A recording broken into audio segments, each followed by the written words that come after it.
കുന്നമംഗലം വരിട്ട്യാക്ക് റോഡിൽ PWD rest ഹൌസിന് സമീപം റോഡരികിലുള്ള വൻ മട്ടിമരമാണ് അപകട ഭീഷണി ഉയർത്തി തൊട്ടടുത്തുള്ള കടക്കാരുടെയും ഓട്ടോ തൊഴിലാളികളുടെയും ഉറക്കം കെടുത്തുന്നത്. തൊട്ടടുത്ത ദിവസം ജീർണിച്ച മരത്തിന്റെ കൊമ്പുകൾ പൊട്ടി വീണത് പരിഭ്രാന്തി പരത്തിയിരുന്നു. മട്ടിമരത്തിന് തൊട്ടടുത്തുള്ള ബസ് സ്റ്റോപ്പും അപകട ഭീഷണിയിലാണ്. അപകട ഭീഷണി അറിയാതെ ബസ് സ്റ്റോപ്പിൽ ബസ് കാത്തു നിൽക്കുന്ന വിദ്യാർത്ഥികളടക്കമുള്ള യാത്രക്കാർ ദുരന്തമുഖമറിയാതെ ഭാഗ്യം കൊണ്ടാണ് രക്ഷപ്പെടുന്നത്. മരത്തിന്റെ വേരോട്ടത്താൽ തൊട്ടടുത്ത കടയുടെ ഫൗണ്ടേഷൻ തകർന്നു കഴിഞ്ഞു. മേൽക്കൂരയ്ക്കും നാശം സംഭവിച്ചിട്ടുണ്ട്. പഞ്ചായത്ത് PWD അധികൃതർക്ക് നാട്ടുകാർ പരാതി നൽകിയെങ്കിലും ഇതുവരെ നടപടിയൊന്നും എടുത്തിട്ടില്ലെന്ന് ചെറുകിട കച്ചവടക്കാരൻ ഷമീർ പറയുന്നു.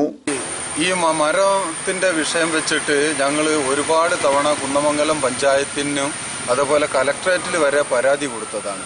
ഇത് മാറി മാറി വരുന്ന ഭരണകർത്താക്കൾക്ക്, പഞ്ചായത്ത് പ്രസിഡന്റുമാർക്ക് അനവധി തവണ ഇതിന്റെ ഈ ഒരു അപേക്ഷ കൊടുത്തിട്ട് ഇത് മുറിച്ചൊഴിവാക്കണം എന്ന് പറഞ്ഞ അപേക്ഷ കൊടുത്തിട്ട് ഇതുവരെ എന്തെങ്കിലും രീതിയിൽ കുന്നമംഗലം പഞ്ചായത്ത് ഭരിക്കുന്ന ആളുകൾ ഇതുവരെ എത്തിയിട്ടോ അതിനു വേണ്ടിയ കാര്യങ്ങളിലേക്ക് ശ്രദ്ധിച്ചിട്ടോ ഇല്ല. അപ്പോൾ ഈ കഴിഞ്ഞ തവണ ഞങ്ങളെ മുന്നിൽ വെച്ചിട്ടാണ് രാവിലെ നല്ലൊരു കൊമ്പ് അതിന്റെ മുകളിൽ നിന്ന് പൊട്ടി വീണും കാഞ്ഞി ഒരു കുട്ടി അവിടുന്ന് തലനാരിഴക്ക് രക്ഷപ്പെട്ടത്. രാവിലെ സ്കൂളിൽ പോകാൻ വേണ്ടിയിട്ട് കുട്ടികൾ വന്ന് ബസ്സിന് കാത്തു നിൽക്കുന്ന ഒരു സ്ഥലമാണിത്.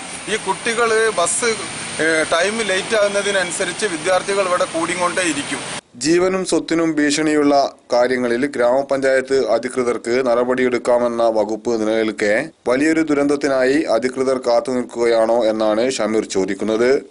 ഇതുവരെ ആരും എത്തിയിട്ടില്ല. ഇനി ഇത് എത്തണമെങ്കിൽ ഈ മരത്തിന്റെ നല്ലൊരു ഭാഗം മുറിഞ്ഞു വീണ് ഏതെങ്കിലും കുട്ടികളോ അതല്ലെങ്കിൽ മറ്റുള്ള ആളുകളോ മരിക്കുകയോ അവർ ഹോസ്പിറ്റലിലോ എത്തുന്ന സമയത്ത് ഈ പഞ്ചായത്തും അതേപോലെയുള്ള സംഘടനകളും എല്ലാവരും രംഗത്ത് വരൂ. അപ്പോഴേ ഇവർക്ക് എല്ലാവർക്കും കണ്ണു തുറക്കുകയുള്ളൂ. പ്രശ്നത്തിന് പരിഹാരമുണ്ടായില്ലെങ്കിൽ ഗ്രാമപഞ്ചായത്ത് അടക്കമുള്ള ഭരണകേന്ദ്രങ്ങളിൽ തുടർ സമരങ്ങൾ നടത്തുവാനാണ് നാട്ടുകാരുടെ തീരുമാനം.